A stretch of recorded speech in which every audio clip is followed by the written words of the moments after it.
popular brand, a strong team, and excellent working conditions attract the best staff from around the world.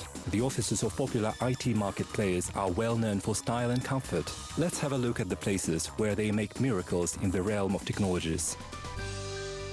Hello and welcome to the World of Startups, a Kazakh program about startup projects and people who create them. We have a great show for you today, with many interesting and useful things, coming up in the next 10 minutes. Startup goes to school. What the Kazakh mentors teach. Corrective training. Unnecessary fears when talking to investors. Startup stairs. When is it time to share business? Let's start with good news. The total number of registered domain names on Kaznet has exceeded 100,000. Almaty is definitely leading with more than 60% of all registered internet resources. Astana holds the second place with about 14% of resources. More than half of all the websites on .kz, around 62,000, are active. Kaznik reports that the share of active portals in .kz is less, a bit more than 1/3. You can't deny that these figures are quite massive for a country with a population of 17 million. Now let's move on to talk about world events. Here is the review of developments in the Startup News feature. The creators of power-up toys have added some magic to a customary toy. The new invention turns a homemade paper airline into a real flying device. The main feature is that it can be controlled with a smartphone. On the back of the device, there is a propeller that makes it active. In front, there is a Bluetooth smart technology unit, which provides a wireless connection to a smartphone and a bite-sized chargeable battery. You just have to assemble the airplane, connect the Power-Up 3, and switch on the device using the application. Another invention is now collecting money on Kickstarter.com. Robocular 3D can scan objects in 3D format. The accuracy of scanned images within a 1/1500th of a millimeter, the operation takes from 1 to 15 minutes and can close images using the original color and texture. The developers were also trying to be eco-friendly when they created this. The scanning goes in a closed box to eliminate the risk of X-rays into the room. In mature economies, startups make a significant part of the economy. Many states rely on innovations as part of the global long-term strategy. Israel is a great example of this. In this small country, high-tech products make 11% of Israel's GDP. Australia strives even further. In 2033, this country expects that startups will make 20% of its GDP. According to experts, Kazakh startups generate only 3% of the total market of e-commerce. If we take GDP, the percentage will be nearly invisible, 10th or even 100th of 1%. Still, Kazakhstan is gradually developing the infrastructure for implementing the innovations. Let's have a look at the Istart accelerator.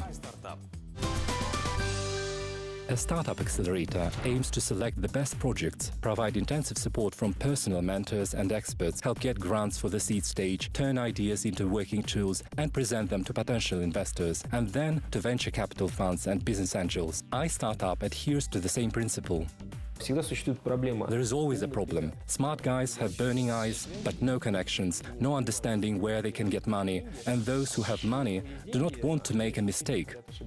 In the West, the accelerators invest in startups in exchange for a share in the business. iStartup follows different rules. We have an agreement that after a year, we can buy 10% in this startup for $10,000, but we are not obliged to do so. We have this option regardless of the cost of the business. The new season of Startup School starts in February. During 2 months, 10 young teams will study in Almaty, participating in regular online and face-to-face consultations. According to iStartup statistics, 1 to 2 startups from the school graduates become big market players. The best startup is the one made without money. Sounds good, doesn't it? What am I talking about? The funders and founders published an article on how the founders of a startup company share with investors at each stage of financing. I strongly advise applying this to practice. The author of the idea initially owns 100% of the company. At the launch stage, the resources are usually limited, so the employees work for a 50% share. Still, the project needs financing. At this stage, you can apply for a loan or resort to the traditional 3F rule: fools, family and friends. In the latter case, you can give 5% of the company for friendly investments. If the venture investment is still far and the costs of establishing the project are growing, then business incubators and business angels take the stage. Normally, the incubators qualify for 5 to 10% of shares. Angels up to 20%. When a project has a working version and first users, then you can attract investments from venture funds for the future development. The investments start from $500,000, but their share will be around 1/3 of the startup.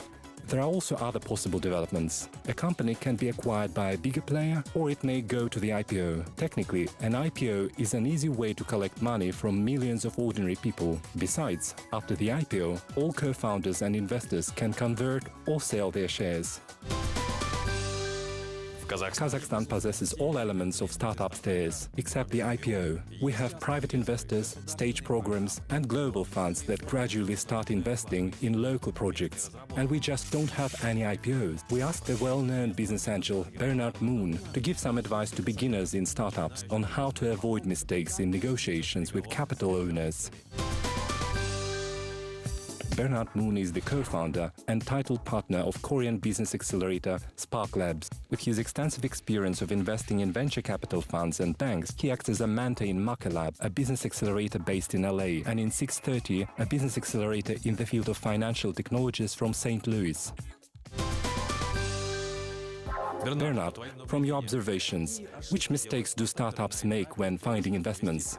Sometimes, especially, I think, new entrepreneurs, they just don't do basic research. I think you have to research who your investors are and what they look for, because, with some investors, you only get that one chance. Also, another mistake is definitely, don't take fundraising personally. If you have been in, let's say, sales, you just have to get used to rejection.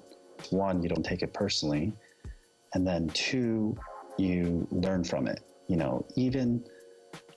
Even any decent investor will be able to give you constructive feedback in terms of how you could improve your business and sort of think about it. So it's also good to listen well, regardless of whether you like the person or not. That person might be able to give you good feedback on your business. How long does it take you as an investor to decide whether to invest in a certain project or not? For our firm, we try to give an entrepreneur an answer within 2 to 3 weeks. So even within maybe the initial partners that weren't on the call, we might not have all the expertise. So we obviously reach out to people on our team or within to gain more sort of intelligence about what they think about the product, background checks on the entrepreneur, what's the entrepreneur's rep, is he a good guy, is he trustworthy, does he execute well? Thank you very much. We wish you every success with your business. At the end of the program, we always talk about upcoming events in the IT industry. The Cisco Connect conference will take place in Almaty at the end of February. The organizers promise to offer 100 different reports, sessions and presentations on the latest information technologies in the field of information security, optical network, data processing and network management. You can apply for participation in the Global Entrepreneurship Congress that will be held in Moscow in mid-March. The headliner of the meeting will be Peter Westerbacka, the developer of Angry Birds, the incredibly successful game series. Well, I'm afraid that's all for today. Visit our official pages at vk.com and Facebook to leave your comments and suggestions. Also, let us know what you'd like to see in future releases. All the best, and see you next time on Kazakh TV.